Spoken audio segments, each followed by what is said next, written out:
사무엘 하 8장 15절에서 18절 말씀입니다. 사무엘하 8장 15절에서 18절 제가 봉독해 드리겠습니다. 사무엘하 8장 15절부터 제가 봉독해 드립니다. 다윗이 온 이스라엘을 다스려 다윗이 모든 백성에게 정의와 공의를 행할세. 수레야의 아들 요압은 군 사령관이 되고 아힐룻의 아들 여호사밧은 사관이 되고 아히두베의 아들 사독과 아비아달의 아들 아히멜렉은 제사장이 되고 스라야는 서기관이 되고 여호야다의 아들 분하야는 그렛 사람과 블렛 사람을 관할하고 다윗의 아들들은 대신들이 되니라. 아멘. 오늘도 하나님의 은혜가 우리 가운데 충만하기를 간절히 소망합니다. 오늘은 다윗 네 번째 시간으로서 이제 오늘 다윗에 대한 모든 이야기를 좀 마무리하고자 합니다. 그래서 지난 주에 말씀을 함께 나눌 때에 좀 뒤에 부분을 좀 빠르게 달려갔는데 그 부분을 조금 다시 점검하면서 그리고 새로운 내용들을 좀 살펴보도록 하겠습니다. 다윗이 사울이 죽은 뒤에 헤브론에서 왕이 되었죠. 그리고 나머지 이스라엘의 지역들은 이스보셋이 다스렸습니다. 이스보셋은 사울 왕의 아들이에요. 그런데 그를 왕으로 튼튼하게 지킨 사람이 누구냐면 아브넬이라는 사람입니다. 이 사람이 군대 장관으로서 잘 지켰는데, 그런데 이제 문제는 뭐냐면 이 아브넬이 욕심을 갖는데 사울 왕의 첩이었던 여인을 아내로 삼고자 했던 거예요. 그러니까 자신의 첩으로 삼고자 했습니다. 그래서 이스보셋이 그것을 책망했고 그 일로 인해서 둘이 서로 멀어집니다. 그래서 아브넬은 이스보셋을 등지고 다윗을 왕으로 세우기를 이제 마음에 먹었어요. 그리고 이스라엘 장로들을 불러 모았는데 이스라엘 장로들은 아마도 이전부터 이스보셋이 아닌 다윗을 왕으로 세워야 된다는 얘기를 했던 것 같아요. 그러나 아브넬이 그것을 안 된다. 우리는 사울 왕의 그 혈통을 이어야 된다라고 주장을 했던 것 같습니다. 그러다가 아브넬이 마음이 바뀌면서 그 이스라엘 장로들을 불러놓고 내가 다윗에게 가서 이제 왕이 되어지도록 그렇게 약속을 하고 돌아오겠다. 그러면 너희들이 다 그렇게 함께 동조해 달라. 그리고 이제 가는 거죠. 그리고 다윗이 요구한 그 사울 왕의 딸이었던 미갈, 이 다윗의 아내였었지만 사울이 강제로 다른 남자한테 시집을 보냈어요. 그런데 그 미갈을 다시 찾아오도록 해서 그래서 아브넬이 그 미갈을 데리고 이제 와서 다윗은 아주 기쁨으로 이 잔치를 배설하고 맞았고요. 자초지종을 이제 아브넬이 다 설명을 했습니다. 그래서 돌아가서 이스라엘 그 장로들과 다시 이야기해서 공식적으로 당신을 왕으로 세우고자 하는 그러한 이 행사를 준비하겠습니다. 그걸 약속을 합니다. 그리고 이제 돌아가죠. 지난주에 얘기했던 대로 요압 장군이 그 자리에 없었어요. 요압은 이 다윗과의 관계로는 다윗의 누나의 아들들입니다. 그래서 요압과 아비새와 아사엘 이 세 명이 형제인데 그 이제 항상 측근에서 다윗을 이게 도왔던 가장 강력한 그런 군대를 이끌었던 사람이 바로 요압이죠. 그런데 이 요압이 아마 어떤 전쟁이나 이런 것으로 인해서 그 자리를 없었던 것 같아요. 헤브론을 비웠다가 막 이제 아브넬이 떠난 직후에 도착을 한 거죠. 그리고 2차 저차해서 다윗이 아브넬과 화평의 이 조약을 맺었다는 사실을 알고는 그 동생 아비새를 데리고 가서 그 아브넬을 죽입니다. 근데 왜 죽였느냐? 지난번에도 얘기했지만 그 동생 아사헬이 아브넬을 쫓다가 그의 쫓다가 이제 죽음을 당하게 되죠. 그거에 대한 복수의 마음을 갖고 있다가 이 기회를 타서 복수를 해버린 거예요. 근데 이 복수를 하는 것은 다윗을 상당히 위협에 빠뜨릴 수밖에 없는 상황이었어요. 온 이스라엘을 적으로 돌릴 수밖에 없는. 그러나 다윗은 정말 진심을 다해서 그 아브넬을 장사를 헤브론에 이 무덤을 해서 장사를 지내 주었어요. 이 소식은 이제 이스라엘 온 땅으로 다 퍼져 나갔고 다윗이 고의로 그 아브넬을 죽이지는 않았다는 걸 알았어요. 그런데 이 소식을 들은 이스보셋이 낙심을 했고, 문제는 그 밑에 있던 그 군대 지휘관으로 있었던 두 사람이 한 형제인데 이들이 이제 두려움에 생긴 거죠. 다윗에게 우리가 혹시라도 죽임을 당할 수 있다는 생각에 두려워서 이스보셋이 잠들어 있는 사이에 그를 가서 죽이고 그리고 그의 목을 베어서 다윗에게로 가져갑니다. 그것을 당연하게 이제 가져가면 온 이스라엘의 통합 왕이 돼서 자신들을 한 자리씩 줄 거라 생각을 했을 것 같아요. 그런데 다윗은 어떻게 합니까? 청년들을 시켜서 데려온 이 목을 따갖고 갖고 온 이 두 지휘관들을 다 죽입니다. 죽이고 그리고 그 머리는 가져다가 아브넬의 무덤에 함께 장사를 지내 주어요. 그리고 이후에 이제 이스라엘 장로들이 와서 그를 추대해서 이스라엘의 통합 왕으로 세운 겁니다.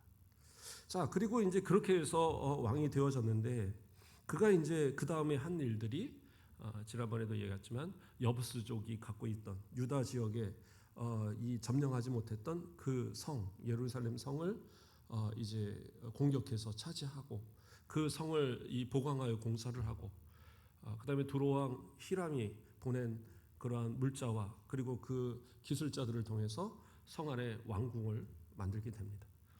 그리고 또 한 일이 뭐예요? 이제 그 성으로 그 여호와의 궤를 이렇게 모시고 오는 그러한 이제 일을 하게 됩니다.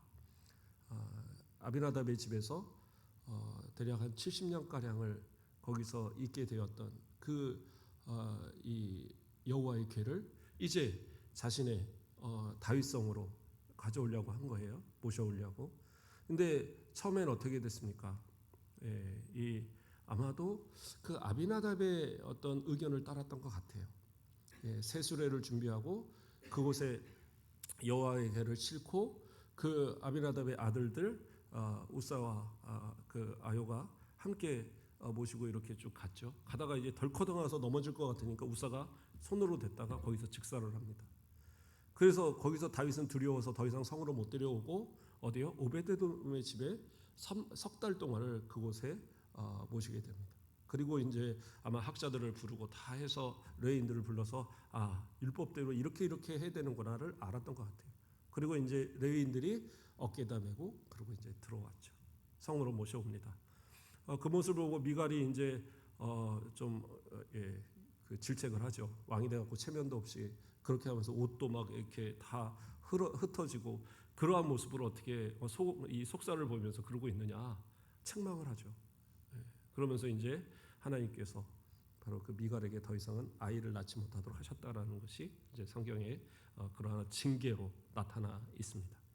자, 그 다음에 또 한 일이 뭐였습니까? 이제 이 예루살렘의 성에 이제 하나님의 궤도 모셔졌고 그 다음에 이가 생각한 것은 성전을 짓는 일이었어요. 성전을 지어야 되겠다. 그래서 나단 선지자를 불러다 놓고 선지자님, 제가 이 왕궁은 이렇게 잘 지었는데 하나님의 집이 제대로 안 돼 있어서 어떡합니까? 제가 그 집을 짓고자 하는데 괜찮겠습니까? 그러니까 선지자는 잘했다 박수 쳐줬어요. 하나님도 기뻐하실 것이다. 그런데 하나님께 가서 물었어요. 그러니까 하나님도 기뻐하시면서 그러한 마음을 가졌다는 자체를 축복하면서 그에게 영원한 그 아들 대대로 그 왕권이 이어질 것에 대한 축복과 이런 것을 다 하셨어요. 그런데 거기서 뭐라고 얘기하시냐? 그러나 이 성전은 너의 아들이 내 씨로 난 아들이 그것을 지을 것이고 내 집을 지을 것이고 그 왕위가 영원하도록 이어가도록 하겠다. 약속을 해주십니다. 축복의 약속이에요. 근데 거기서 왜 이 성전을 짓지 못하게 했는가에 대한 이야기가 명확하게 나오진 않아요. 사무엘 하에서는. 그런데 어디서 나오냐면 역대상에서 보면 역대상 22장 8절에 보면 여호와의 말씀이 내게 임하여 이르시되 너는 피를 심히 많이 흘렸고 크게 전장하였느니라. 내가 내 앞에서 땅에 피를 많이 흘렸은즉 내 이름을 위하여 성전을 건축하지 못하리라. 이렇게 말씀하셨다고 솔로몬에게 다윗이 직접 말하는 거예요. 그러니까 어떻게 보면 사무엘 하에 다 기록되지 않은 그 부분 가운데에 하나님께서 왜 너는 안 되냐는 이유를 가르쳐 주셨던 거죠. 그게 왜요? 피를 너무 많이 흘려서, 전쟁으로 피를 많이 흘렸던 그러한 것으로 인해서, 그게 뭐 큰 죄를 범한 건 아니겠죠. 이스라엘을 위하고 하나님의 나라를 위해서 했던 일이겠지만, 그러나 때로는 억울한 사람이 죽었을 수도 있고, 그렇죠? 또 그러한 피 흘리는 이 전쟁을 했던 그러한 모습들이 하나님의 성전을 짓는 그 거룩한 일에는 합당하지 않게 보였을 수 있을 겁니다. 그래서 하나님께서는 그걸 허락하지 않으셨고, 그 아들 때에 하게 하신다는 사실을 그걸 받았기 때문에 그것을 솔로몬한테 이야기하고요. 그러면 솔로몬은 그것을 준비하기 위해서는 어떻게 하겠어요? 그 모든 이 큰 성전의 공사를 다 지으려면 상당히 힘들었을 겁니다. 예, 재료를 준비하는 것도 모든 것을 이 돈을 준비하는 것도 상당히 힘들었을 거예요. 그런데 다윗이 어떻게 했느냐? 그 역대상 22장 5절을 보면 다윗이 이르되 내 아들 솔로몬은 어리고 미숙하고 여호와를 위하여 건축할 성전은 극히 웅장하여 만국의 명성과 영광이 있게 하여야 할지라. 그러므로 내가 이제 그것을 위하여 준비하리라 하고 다윗이 죽기 전에 많이 준비하였더라. 그래서 다윗이 사실은 대부분의 모든 준비를 다 합니다. 목재부터 시작해서 금과 은 할 거 없이 다 준비하고, 심지어는 그 제사장의 어떤 직제, 레위인의 직제까지 다 정하여서, 그래서 그것을 솔로몬에게 다 인계를 합니다. 그래서 사실은 솔로몬이 성전을 짓는 데는 크게 수고를 했다고 보기는 좀 어렵죠. 그러나 하나님께서 말씀하신 대로 솔로몬이 그것을 짓게 됐습니다. 자, 그러면 이제 이러한 일로 인해서 이스라엘은 상당히 부강해졌고 다윗의 왕권은 강력해졌습니다. 그런데 이제는 어떻게 보면 다윗은 더 이상 부러울 것도 없고 아쉬울 것도 없고, 이제는 그냥 자기에게 주어진 시간 동안 열심히 나라만 잘 다스리면 돼요. 어쩌면 뭐 특별하게 전쟁을 자기가 직접 나가고 막 싸울 필요도 없을 정도로 이젠 강력하고 군대도 잘 정비됐고, 그러니까 전쟁도 요압이 대부분이면 나가서 싸우는 거예요. 군대를 이끌고. 그러다 보니까 시간이 좀 남았던 것 같습니다. 이때부터 다윗은 하나님 앞에 좀 큰 책망을 받을 만한 일들을 몇 가지 행합니다. 또 그에 연결되어서 자기가 생각하지 못했던 많은 어려움들을 갖게 돼요. 그래서 오늘은 그러한 부분들을 몇 가지 살펴보고 마무리하도록 하겠습니다. 첫째로는 우리가 잘 아는 어떤 사건이 있었습니까? 전장에서 햇사람 우리아의 아내 밧세바를, 전장에 싸우고 있는 이 우리아를 기다리는 그 여인 밧세바를 취해서 임신하게 만들고, 그걸 무마하려고 하다가 잘 안 되니까 우리아를 저 전장에 가장 앞장서 있게 해서 고의로 그 사람을 죽이고, 그뿐만 아니라 이 자연스럽게 만들기 위해서 요압이 여러 군인들까지 함께 죽게 만드는 그런 아주 사악한 일을 행하게 됩니다.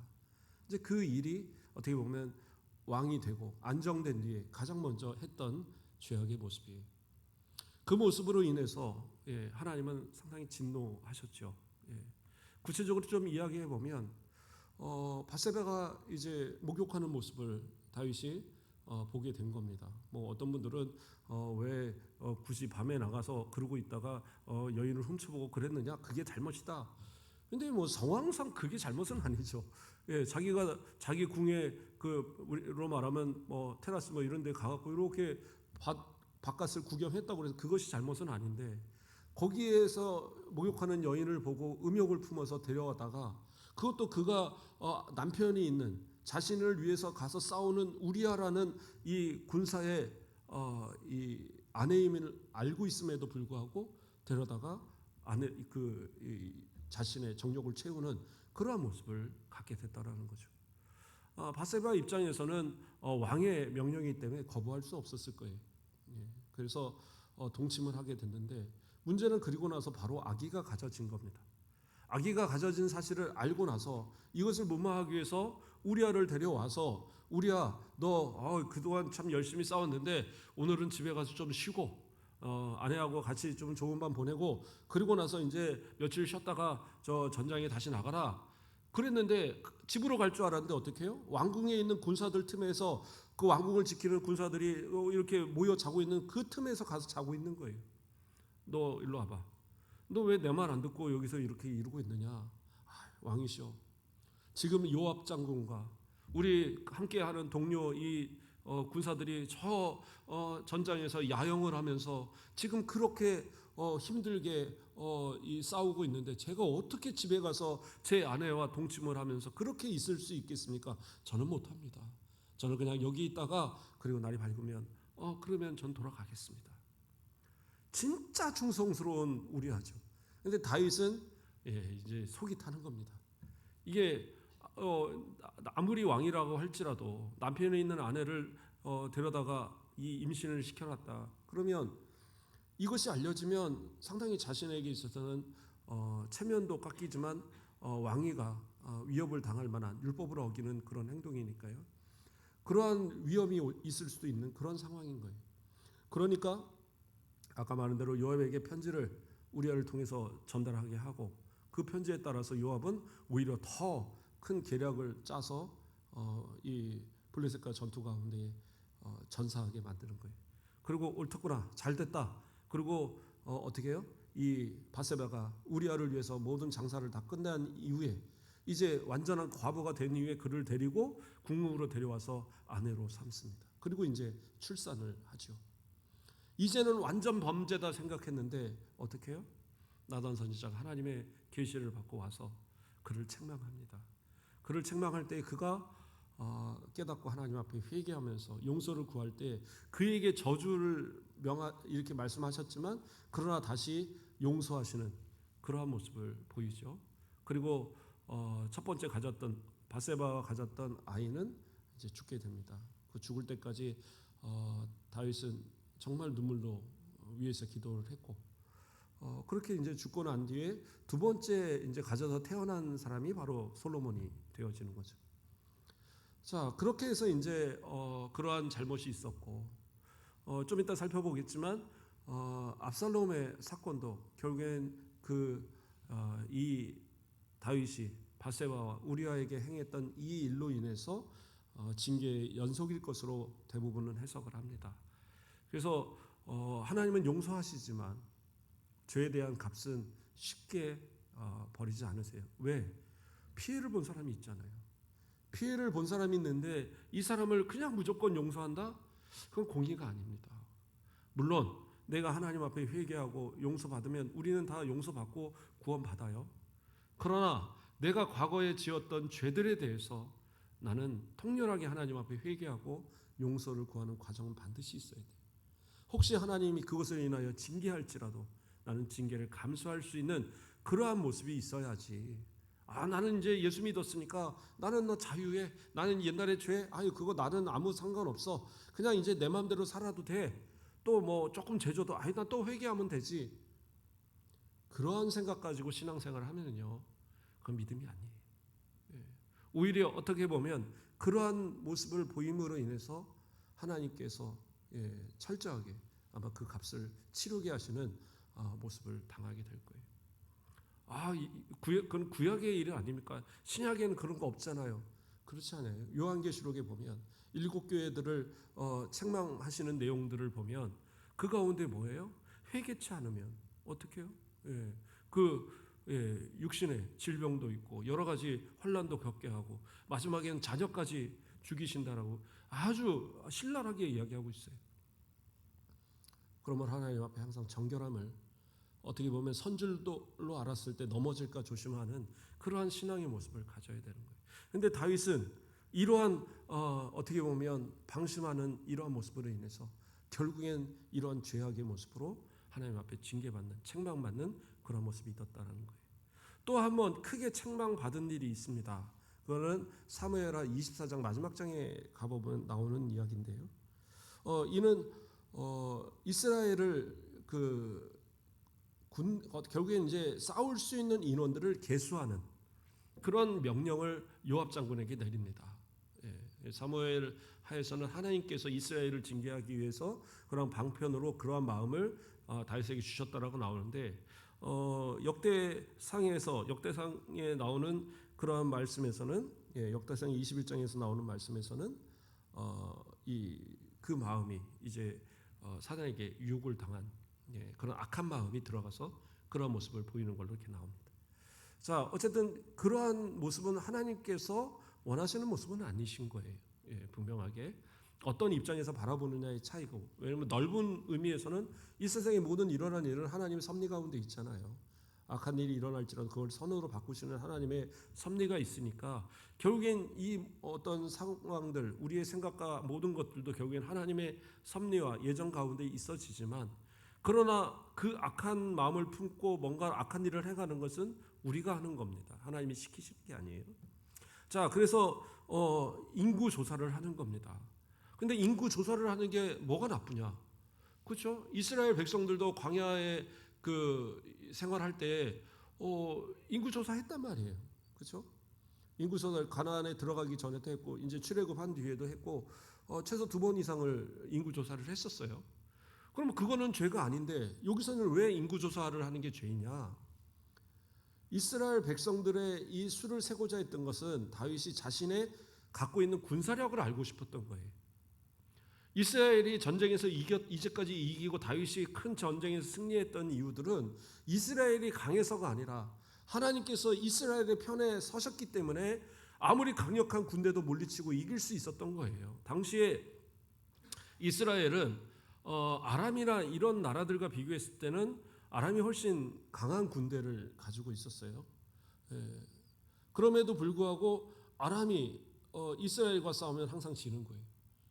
그러니까 한 번은 암몬하고까지 서로 연합군을 만들어서 덤벼왔잖아요. 그래서 시편의 말씀들을 이렇게 미뤄보면 전장이 너무나도 커지니까 요압과 이 다윗이 서로 나누어서 가서 싸우기까지 하고, 그래서 다윗이 이 싸우다가 수세에 밀리는 그러한 상황이 하나님 앞에 기도하는 그런 내용이 시편에 보면 나와요. 그러니까 그 정도로 아람은 대단한 나라였지만, 그러나 하나님께서 함께 하실 때는 아람, 암몬, 모압, 블레셋 어느 나라도 감히 이스라엘을 건들지 못하는 그러한 은혜가 있었다라는 거예요. 그런데 다윗은 자신의 그 군사력을 알음으로 인해서 어떻게 보면 그 군사력을 과시하고 싶기도 하였고, 또는 내가 이만큼의 군사력을 갖고 있구나라는 그러한 어떤 자부심을 갖고자 하는 그런 생각이 있었던 것 같아요. 그래서 요압을 불러다가 그 명령을 내리는데, 요압은 그게 하나님의 뜻에 맞지 않는다라는 걸 알았어요. 그리고 이것은 옳지 않다라는 걸 알았습니다.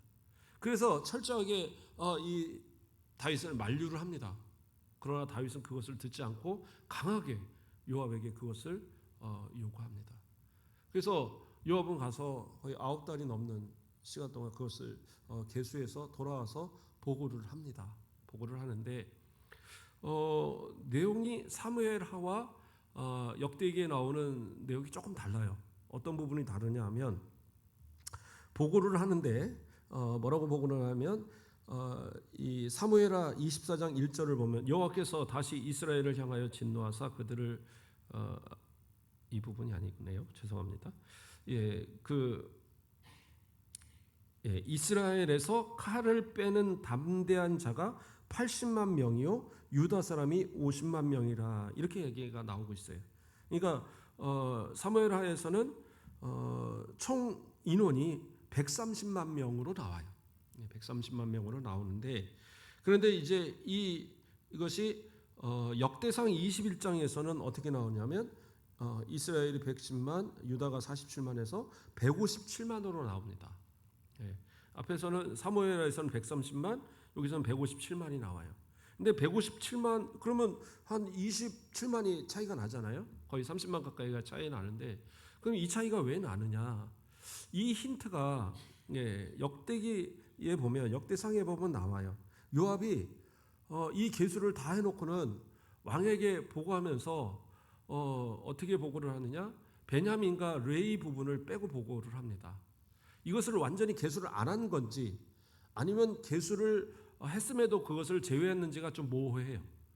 그리고 이 부분을 뺀 것이 그래서 학자들은 이 부분을 빼고 보고한 부분이 사무엘 하에 나오는 부분이고 원래의 수가 바로 이 역대상에 나오는 수일 것으로 그래서 27만의 모습 차이가 나는 것으로 이렇게 해석하기도 합니다.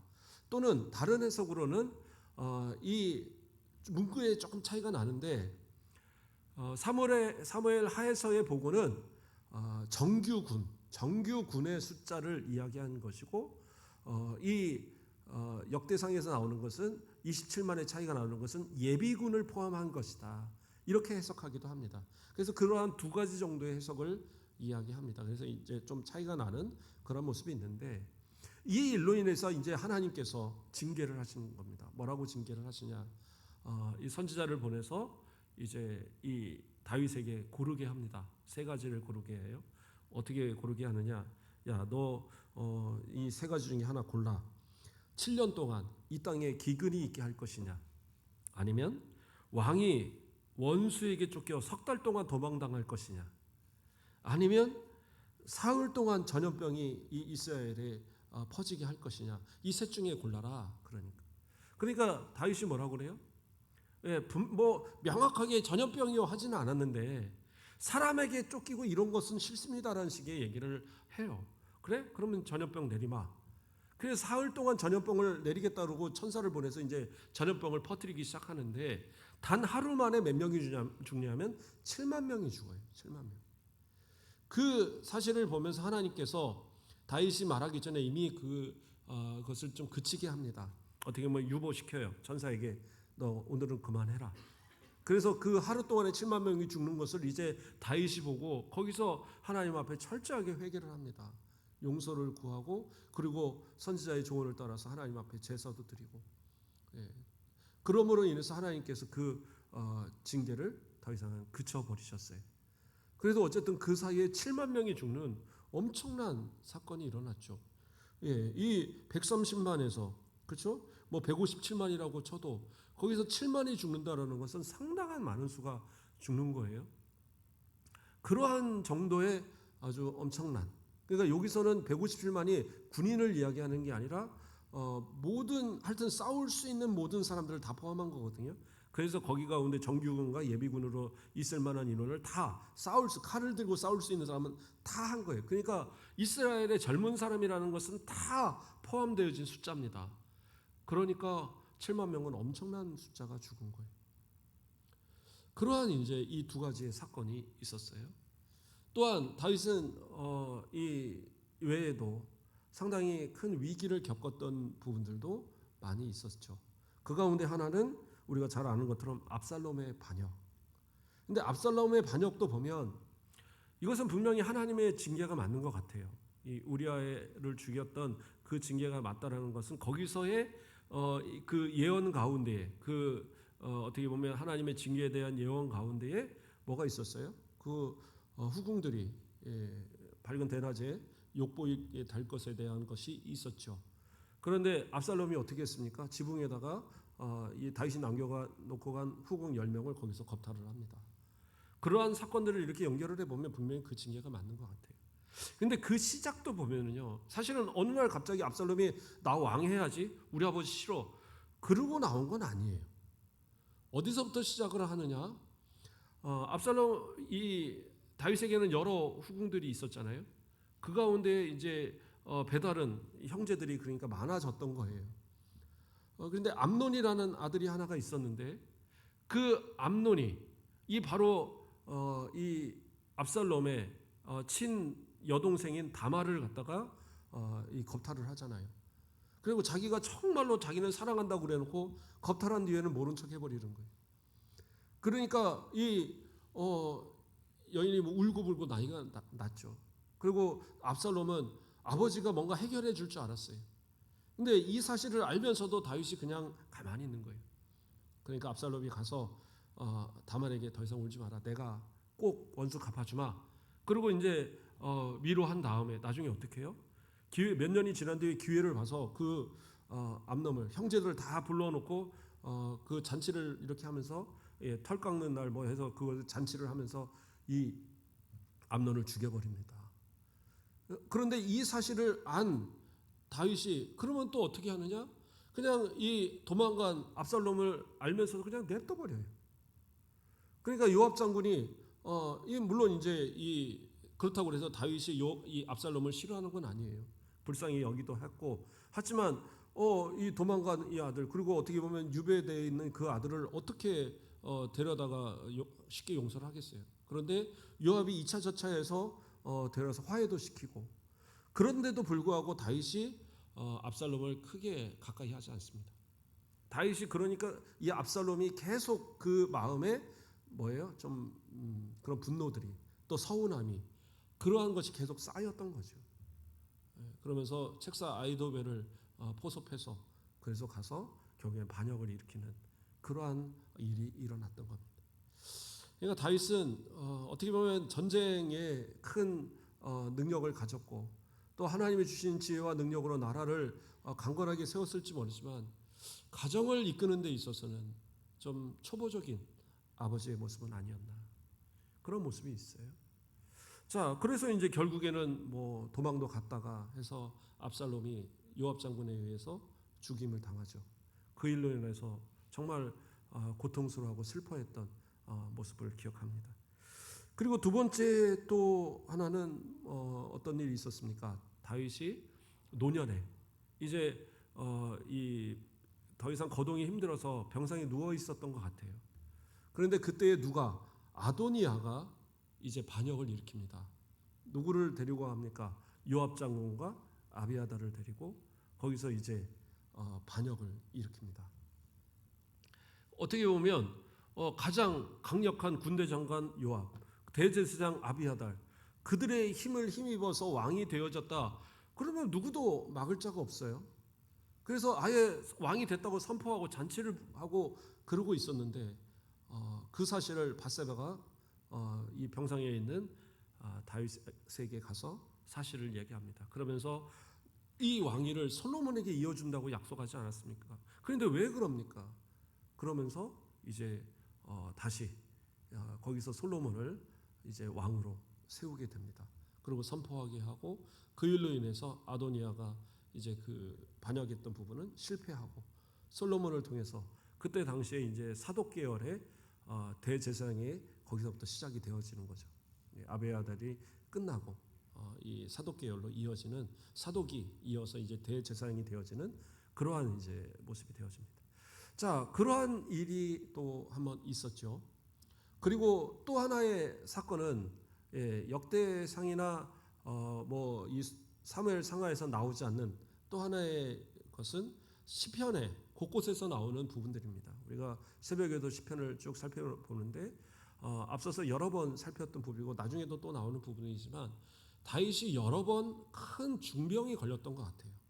그래서 죽음의 위기를 겪은 그러한 순간 그러면서 그때에 자신을 배신하는 그러한 신하들의 모습도 보고 그랬던 이야기들이 시편에는 여러 번 나와요. 그러니까 그러한 수많은 일들을 어떻게 보면 모든 것을 다 이루었다라고 했은 그때부터 다 하나씩 겪었던 일들인 겁니다.